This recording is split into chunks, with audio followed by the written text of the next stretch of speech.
मैं डॉक्टर संजू गर्ग, सहायक आचार्य संस्कृत, राजकीय महाविद्यालय बहरोड, आपका अपने वीडियो में स्वागत करती हूँ।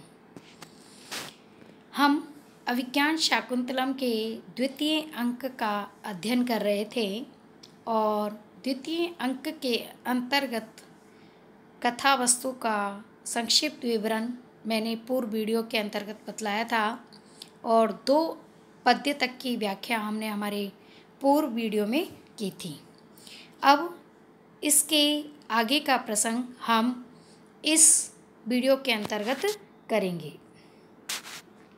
विदूषक तथा स्थित एव भो वयस्य न मे हस्तपादं प्रसरति बांगमात्रेण जापिष्यामि जयतु जयतु भवान।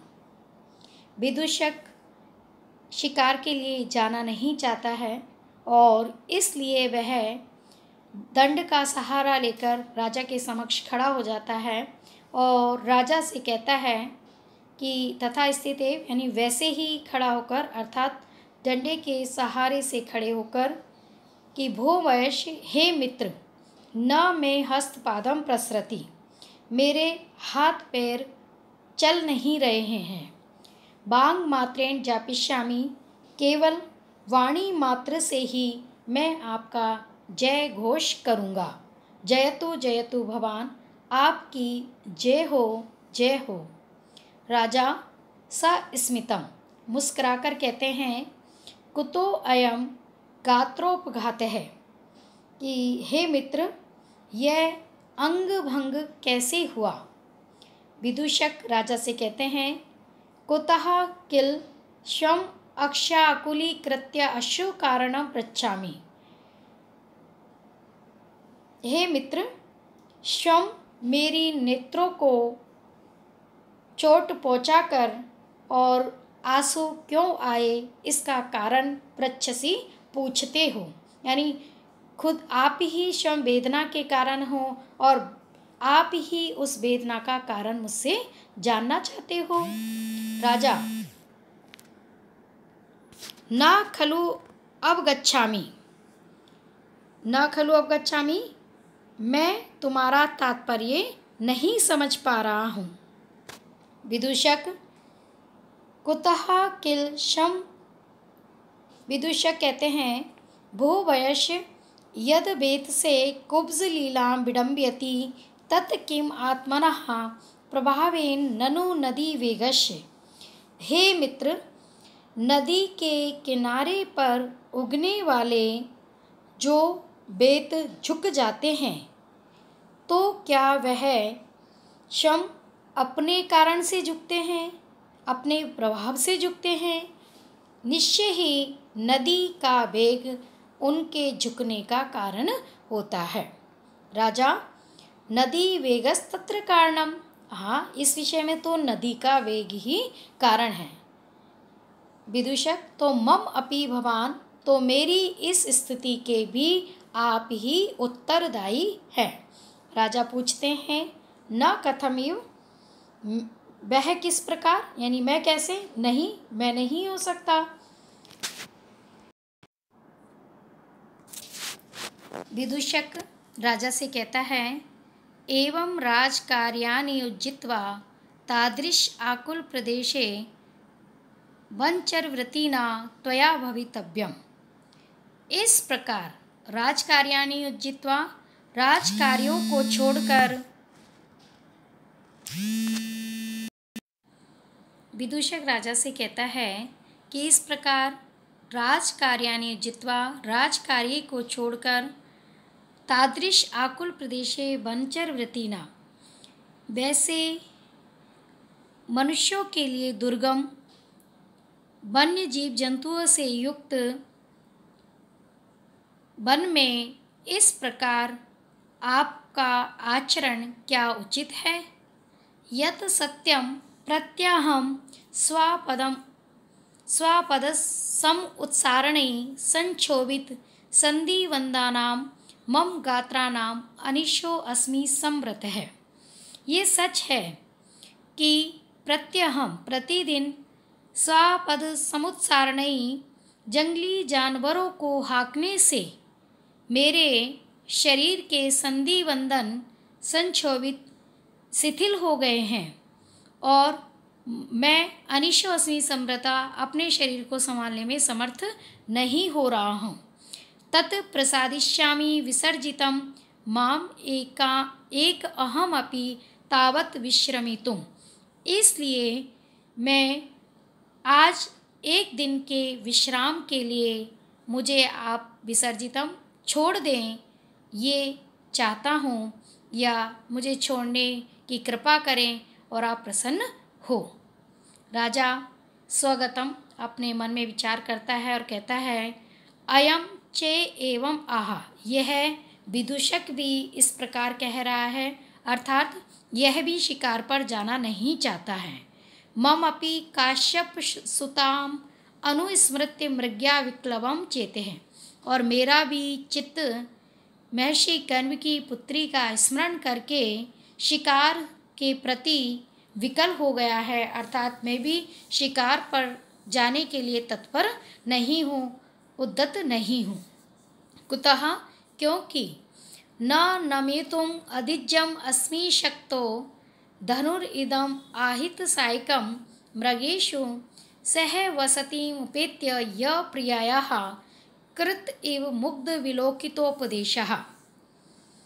इस पद्य के अंतर्गत राजा अपने मन में अपने आप से कहते हैं कि विदूषक भी मृग्या के लिए जाना नहीं चाहता है और मेरा भी हृदय चूँकि महर्षि कण्व की पुत्री के प्रति आसक्त है, इसलिए मैं भी शिकार के लिए जाना नहीं चाहता हूँ। क्योंकि जब से मैंने शकुंतला को देखा है तो मेरे हृदय में यही भाव आते हैं कि मेरी प्रिया शकुंतला को इन मृगों के द्वारा ही मानो मनोहरता पूर्वक देखने का उपदेश दिया गया है, तो ऐसे उन मृगों पर मैं शस्त्र चलाना नहीं चाहता हूँ।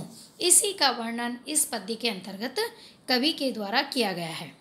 तो न नमेतुम अदिज्यम अस्मि शक्तो धनुरिदम आहित सायकम मृगेषु।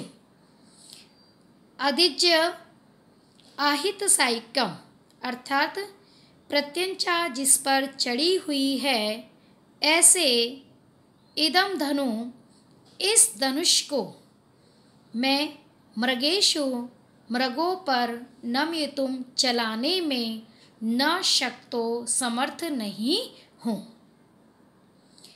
प्रत्यंचा से युक्त वाण वाले इस धनुष को मैं मृगों पर चलाने में सक्षम नहीं हूँ, समर्थ नहीं हूँ, क्योंकि सह वसती उपेत्य य प्रियाया, ये जिन मृगों के द्वारा प्रियायाः प्रिया शकुंतला के सहवसति उपेत्य सहवास को प्राप्त कर मुग्ध विलोकितोपदेशे कृत एव मानो मनोहरता पूर्वक देखने का उपदेश दिया गया हो।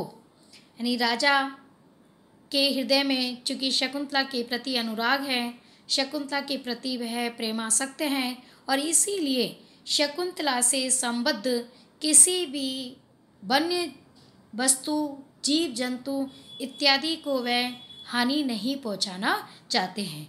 इसीलिए उनका हृदय शिकार के प्रति अब उद्यत नहीं हो रहा है, क्योंकि वह ये मानते हैं कि शकुंतला को मनोहरता पूर्वक देखने का उपदेश इन मृगों के द्वारा ही दिया गया है। अतः इन मृगों पर मैं अपने बाण को चलाने के लिए उद्यत नहीं हूँ। इस प्रकार का भाव इस पद्य से अभिव्यक्त हो रहा है।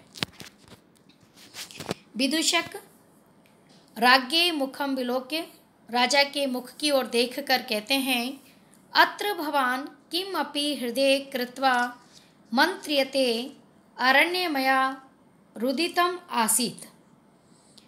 अत्र भवान, आप तो किम अपि हृदय कृत्वा मंत्रियते, अपने हृदय में क्या विचार कर रहे हैं, आप तो अपने आप में ही खोए हुए हैं। अरण्य मया रुदितम आसीत, तो क्या मैंने अरण्य रोदन किया, अर्थात व्यर्थ में ही अपनी व्यथा आपके समक्ष रखी है। राजा सस्मितम, मुस्कुराकर कहते हैं, किम अन्यत, और क्या, अनतिक्रमणीयम में सुहृद वाक्यम इति स्थितो अस्मि, मेरे मित्र की बात का उल्लंघन नहीं किया जा सकता, यह सोचकर मैं स्थित हूँ। विदूषक कहते हैं, चिरंजीव महाराज आप दीर्घायु हो, इति गंतुम इच्छति, ऐसा कहकर जाना चाहते हैं। राजा वयस्य तिष्ठ स अवशेषम में वचः, हे मित्र रुको, अभी मेरी वचन पूर्ण नहीं हुए हैं, अर्थात मैं अभी कुछ कहना चाहता हूँ। विदूषक कहते हैं, आज्ञाप्यतु भवान, हे राजन आप आज्ञा दीजिए। राजा विश्रांतेन भवता मम अपि एकस्मिन् न आयासे कर्मणि सहायेन भवितव्यम, विश्राम करने के बाद आपको मेरे अनायासे एकस्मिन एक अनायास साध्य कर्मणि कर्म में सहायेन भवितव्यम सहायक होना है। विदूषक कहते हैं, किम मोदक खादिकायाम, यानी क्या लड्डू खाने का कार्य है, तेन सुगृहित क्षण है, तो मैं उसे शीघ्र ग्रहण करता हूँ। राजा कहते हैं, यत्र वक्ष्यामि, जिस कार्य के लिए मैं कहूँगा, क को अत्र भो, अरे यहाँ क्या कोई है, प्रवेश, उसी समय प्रवेश करता है एक द्वारपाल और कहता है, दो वारिके है, द्वारपाल प्रणम्य प्रणाम करके, आज्ञाप्यतु भर्ता, महाराज आज्ञा दीजिए।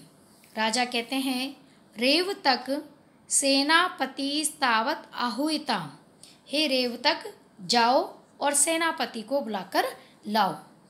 दो वारिक हैं, द्वारपाल कहते हैं, तथा यानी ऐसा ही हो, इति निष्क्रम्य, ऐसा कहकर निकलकर सेनापति सह पुनः प्रवेश, सेनापति के साथ पुनः प्रवेश करके, एष आज्ञा वचनोत्कंठा वर्ता इतो दत्त दृष्टि रेव तिष्ठति, ये महाराज आपको आज्ञा देने के लिए उत्सुक सामने ही दृष्टि लगाए हुए स्थित हैं।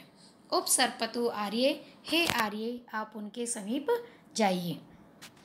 सेनापति राजा नाम अवलोक्य, राजा की ओर देखकर कहता है, दृष्ट दोषा अपि स्वामिनी मृग्या केवलम गुण एव संवृता, यद्यपि शिकार में बहुत से दोष देखे जाते हैं, फिर भी महाराज के संदर्भ में शिकार गुण रूप में ही परिणत हुआ है। तथा ही क्योंकि देवः महाराज अनवरत धनुर्जास्फालन क्रूर पूर्वम रवि किरण सहिष्णु स्वेदलेशैरविन्नम अपचितम अपि गात्रम व्यायत्वात् अलक्ष्यम गिरिचर इव नागे है प्राणसारम विवर्ति। गिरिचरः नागे इव, यहाँ इस पद्य के अंतर्गत सेनापति राजा की तुलना पर्वत पर विचरण करने वाले गज से करते हैं और कहते हैं कि यद्यपि शिकार में लोगों के द्वारा, विद्वानों के द्वारा बहुत से दोष देखे जाते हैं, किंतु महाराज के संदर्भ में यदि शिकार की व्याख्या करें तो सर्वत्र गुण ही गुण दिखाई देते हैं। तो इसी संदर्भ में कहते हैं, गिरिचर नागाह इव, पर्वत पर भ्रमण करने वाले गज के समान महाराज अनवरत धनुर्जास्फालन क्रूर पूर्वम, निरंतर धनुष की प्रत्यंचा को खींचने के कारण इनका पूर्व भाग कठोर हो गया है। रवि किरण सहिष्णु, और ये सूर्य की किरणों को सहन करने वाले हैं। स्वेद लेशेर अभिन्नम, पसीने के कणों से सर्वथा रहित हैं। अपचितम अपि परिश्रम से परिश्रम से दुर्बल होने पर भी गात्रम व्यायत्वात् अलक्ष्यम विशाल एवं दृढ़ होने के कारण इनका शरीर दुर्बल नहीं दिखाई देता है। ऐसे प्राण सारम प्राण शक्ति से संपन्न गात्रम शरीर को विवर्ती धारण करते हैं। यानी यहाँ कहने का भाव यह है कि मृग्या राजा के लिए सर्वथा गुण रूपी ही है, क्योंकि निरंतर धनुष की प्रत्यंचा खींचने के कारण इनके शरीर का अगला भाग कठोर हो गया है। ये सूर्य की किरणों को सहन करने वाले हैं, पसीनों के कणों से सर्वथा रहित हैं, और यद्यपि शरीर दुर्बल है किंतु फिर भी विशाल और दृढ़ होने के कारण यह दुर्बल नहीं दिखाई देते हैं और शक्ति संपन्न शरीर को राजा धारण किए हुए हैं। ये समस्त जो विशेषण राजा के पक्ष में है वह गज के पक्ष में भी प्रवृत्त हो सकते हैं। गज के पक्ष में यदि हम इन शब्दों का अर्थ करते हैं तो अनवरत धनुर्जास फालन क्रूर पूर्वम का भाव होगा कि प्रियाल द्रुम की भूमि में निरंतर आस्फालन के कारण जिसके शरीर का भाग कठोर हो गया है। रवि किरण सहिष्णु, और चूँकि गज निरंतर इधर उधर भ्रमण करता रहता है इसलिए वह सूर्य के आतप को सहन करने में सक्षम है। स्वेद लेशय भिन्नम, वह प्रस्वेद से सर्वथा रहित है, और यद्यपि अरण्यवासी होने के कारण इसका शरीर दुर्बल भी है किंतु विशालकाय होने के कारण दुर्बल दिखाई नहीं देता है। ऐसे पर्वतचारी पर्वत पर विचरण करने वाले गज के समान ही राजा भी समस्त विशेषणों से युक्त शक्ति संपन्न शरीर को धारण किए हुए हैं। उपेत्य सेनापति राजा के समीप जाते हैं और जाकर कहते हैं, जयतु जयतु स्वामी, महाराज आपकी जय हो। गृहीत आस्वापदम अरण्यम, कि जंगल को सब प्रकार से घेर लिया गया है। किम अन्यत्र अवस्थियते, आप यहाँ क्यों बैठे हुए हैं? अब हमें यहाँ से शिकार के लिए प्रस्थान करना चाहिए। सेनापति राजा के समीप आकर कहते हैं, सूचना देते हैं कि हमने जंगल में वन्य पशुओं को चारों ओर से घेर लिया है, इसलिए आप यहाँ क्यों बैठे हैं? हम शिकार के लिए चलते हैं। राजा कहते हैं, मंदोत्साह क्रतो अस्मि मृग्यापवादिना माडव्येन। माडव्येन शब्द विदूषक के लिए आया है। तो माडव्येन अर्थात विदूषक के द्वारा, अर्थात मेरे मित्र विदूषक माडव्य के द्वारा मेरा मृग्या के प्रति उत्साह कम कर दिया गया है। मृग्या की निंदा करने वाले इसके द्वारा मृग्या के लिए मेरा उत्साह कम कर दिया गया है। सेनापति जनांतिकम, हाथ की ओट में विदूषक से कहते हैं, सखे स्थिर प्रतिबंधो भव, आप अपने संकल्प पर दृढ़ रहो। अहम तावत स्वामिनस चित्तवृत्तिम अनुवर्तिष्ये, मैं तब तक स्वामी की चित्तवृत्ति को जानने का अनुसरण करता हूँ। प्रकाशम, प्रकट रूप में। प्रलपति एष वेदे, ये मूर्ख तो व्यर्थ की बात करता है। ननु प्रभुर एव निदर्शनम, आप ही शिकार के रूप में विशेष प्रमाण है कि किस प्रकार शिकार कर्म, मृग्या कर्म आपके लिए फलीभूत सिद्ध हुआ है। मेदश्चेद कृशो उदरम लघु भवति उत्थान योग्यम वपु, सत्वानामपि लक्ष्यते विकृतिमच्चित्तम, वह क्रोधियो उत्कर्षः स च धन्वीनां यद ईश्वः सिद्ध्यन्ति लक्ष्ये चले मिथ्या एव व्यसनं वदन्ति मृग्याम इद्रिक विनोदे कुतः। विदूषक मृग्या की निंदा करता है। सेनापति मृग्या के गुणों का वर्णन करते हैं। तो यहाँ इस पद्य के अंतर्गत राजा के द्वारा मृग्या की निंदा करने वाले विदूषक के द्वारा मृग्या के लिए उत्साह को कम कर दिया गया है। ऐसा कहे जाने पर सेनापति राजा से कहते हैं कि हे राजन, मृग्या किस प्रकार हितकारी है, किस प्रकार लाभकारी है, इस विषय में आप स्वयं एक श्रेष्ठ दृष्टांत है कि किस प्रकार आपके लिए यह मृग्या, यह शिकार कर्म लाभकारी सिद्ध हुआ है। उसी का वर्णन इस पद्य में किया जा रहा है। तो मेदश्छेद कृशो उदरम, शिकार से मेदश्छेद कृशो उदरम लघु भवति उत्थान योग्यम वपुः।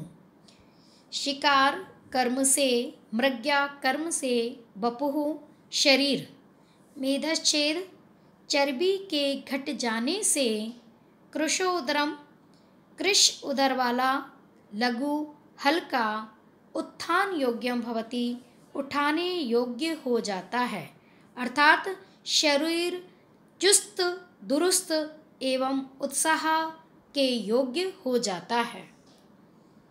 सत्वानामपि लक्ष्यते विकृति मत चित्तम भय क्रोधियो, और भय क्रोधियो सत्वानाम वन्य जीव जंतुओं की, भय क्रोधियो भय और क्रोध के कारण, विकृति मत विकार से युक्त, चित्तम अपि चित्तवृत्ति को भी लक्ष्यते समझ लिया जाता है।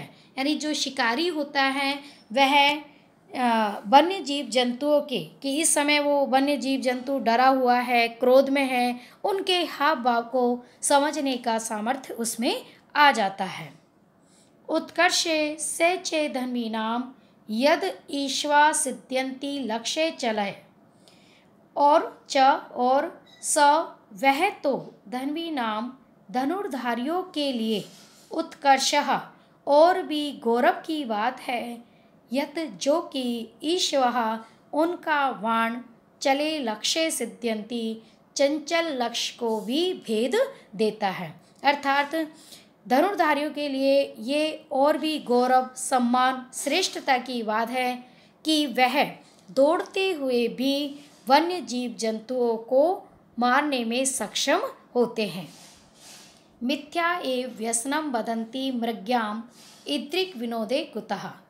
मृग्याम शिकार को मिथ्या एव व्यर्थ में ही, व्यसनम वदन्ति कुलत कहा जाता है, जबकि इद्रिक विनोद है, इस मृग्या जैसा विनोद है कुतः, मनोविनोद अन्यत्र कहाँ संभव हो सकता है।